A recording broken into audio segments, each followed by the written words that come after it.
Today, a demonstration has been held in Birmingham against the expansion of NATO and a solidarity to the people in Ukraine, which have been recently attacked. We'll be speaking to members of the community to find out what the opinions are today. I'm here today to protest against Russian-Ukrainian war.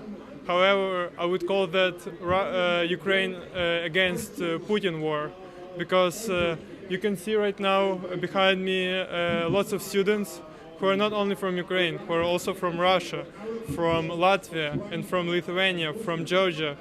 All of them are against Putin, against Putin's regime, and against Putin's ruling, and they don't want this war. People need to know that we don't need this war anymore. That was enough. From my country, Ukraine, have been suffering this war for 8 years right now, and right now the whole world watching us.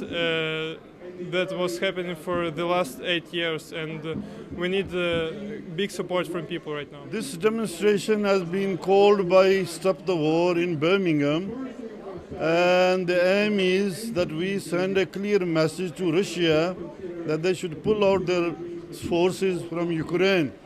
And we want peace in Ukraine, and all the issues that concerns Russia and between Ukraine, they should be settled through negotiation. But we want to send a message to this British government and the Americans that all your crocodile tears have no meaning. Because if you believe in justice and fairness and democracy, how come that you support evil regime of Israel and also you support Narendra Modi in India? So really there's no democratic value you support. It's just a word of your mouth.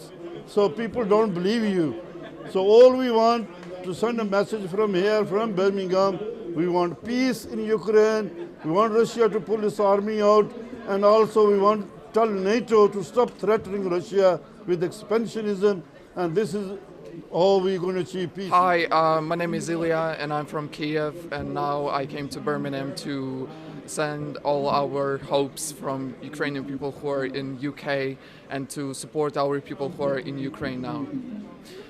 To be honest, I'm quite scared of what's going on, because it's the fifth day of a war and we don't know what they want, to be honest. We don't need Russia in Ukraine. Nobody needs them.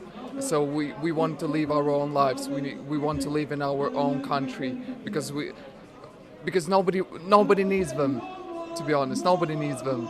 We can live our own lives and in our own country. We are here to do solidarity with the innocent peoples of Ukraine and innocent peoples of throughout the world, that peoples are suffering with this war phobia which is going on for different interests.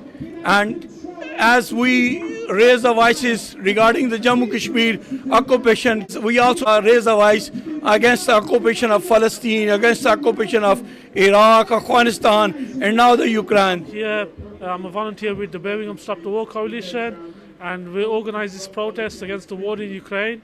We're against the Russian occupation of Ukraine. We want Russia to withdraw, and we're against NATO expansion towards Russia. My name's Doug Morgan. I'm an activist with Socialist Work, and we're protesting today with the Stop the War Coalition against Russia invading the Ukraine, against Russia murdering people in the Ukraine in order to secure its interests in Eastern Europe. We're also here, though, to protest against NATO, because we think NATO expansion is part of this. It's part of making a world where wars are more likely, where conflicts are more likely. And so we've got a dual thing saying here, to say that Russia should leave the Ukraine, solidarity with the people of Ukraine, but also to say to our government that we can't keep talking up war, and by pushing the lines of NATO ever further, we are talking up war. So we're saying we want to end wars. We want to end a system, really, which is based on constant wars. We need to think about how we can share the resources on the planet, not leave it for rich people and powerful rulers to use the world as a chessboard to play their murderous games. Birmingham stands in solidarity with Ukraine. Naila Asmat, World News, Birmingham.